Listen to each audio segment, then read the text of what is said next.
Milo and Bruno, friends in the city. In the heart of a large, noisy city, full of tall buildings, glowing billboards, and traffic that never stopped honking, there lived a cat named Milo and a dog named Bruno. They were not just any cat and dog. They were special, because they were best friends. And they lived on the rooftop of a cozy apartment building with a kind old lady named Mrs. D'Souza. Mrs. D'Souza was someone who believed in peace, plants, and pets. Her rooftop garden was a little green paradise in the middle of the grey, concrete city. There were pots full of flowers, hanging vines, and a little bench where she sipped her evening tea. But the real stars of the rooftop were Milo and Bruno. Milo, the cat, was sleek and graceful. His black and white fur made him look like he was wearing a tuxedo, and his emerald green eyes sparkled with curiosity. He moved like a shadow, silent, elegant, and clever. Bruno, on the other hand, was a golden retriever with fluffy fur and a tail that wagged so hard it knocked over flower pots. He was goofy, loyal, and always excited about everything. You might think a cat and a dog would fight all the time. But not Milo and Bruno. They understood each other. When Milo wanted silence and sunbathing, Bruno sat quietly by his side. When Bruno wanted to run and play, Milo might sigh a little, but he always came along, leaping across benches and fences just to keep up. They spent most of their time on the rooftop, watching the city from above. Milo liked to spot birds flying past. Bruno loved to bark at balloons floating in the sky. Life was simple, safe, and sweet. But one morning, everything changed. It was just after sunrise. Mrs. D'Souza had left the rooftop gate open while watering the plants. Milo, as always, noticed it first. He stretched his back, flicked his tail, and said, "Bruno, look. The gate is open." Bruno perked up. "You mean, we could go outside?" Milo's eyes gleamed with adventure. "Yes. Let's go see the city. Just for a while." Bruno barked excitedly and ran in circles.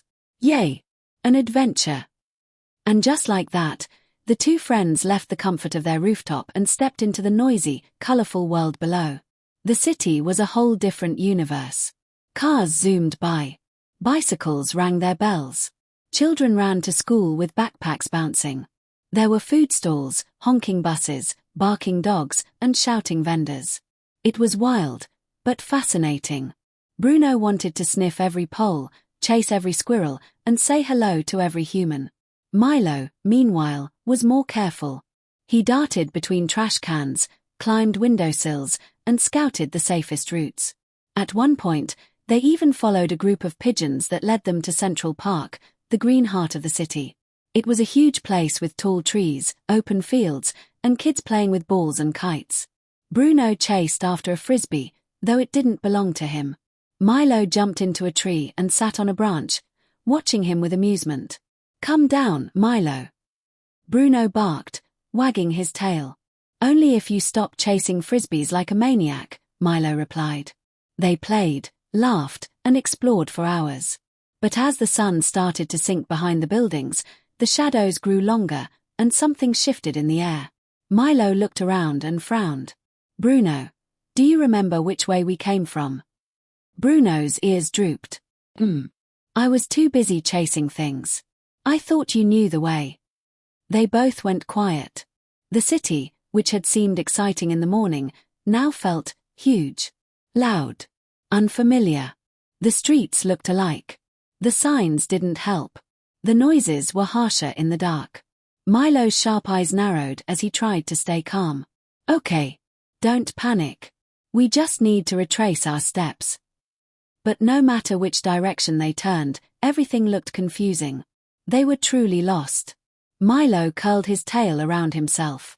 Bruno sat beside him, trying to be brave, but his nose trembled. "Milo, do you think we'll find home again?" Milo didn't answer at first. Then he said softly, "We will. We have to." Just then, from behind a garbage bin, came a scruffy voice. "Lost, are we?" They turned to see a rough-looking orange cat with torn ears and a crooked smile. We're trying to find a rooftop with lots of plants," Bruno said. "And an old lady who smells like tea and cookies," Milo added. The street cat squinted. That sounds like Mrs. D'Souza's place. Follow me. They followed the orange cat through winding alleys, behind shops, over fences, and finally, to their street. When they saw their building again, Milo nearly purred out loud. Bruno raced ahead, barking joyfully. Up on the rooftop, Mrs. D'Souza was calling their names, holding a bowl of food and looking worried. When she saw them, her face lit up. "Oh, my babies! Where have you two been?" Bruno ran to her, licking her hands. Milo rubbed against her leg, purring loudly. They were home. At last. Mrs. D'Souza gave them extra dinner that night. And a long, warm cuddle. From that day on, Milo and Bruno still watched the city from the rooftop. But they didn't dream of running away again. They had seen the world. It was big and exciting, yes, but also scary and strange. What they had on the rooftop was more than enough. Because home isn't just a place. It's the people and paws you share it with. Moral of the story.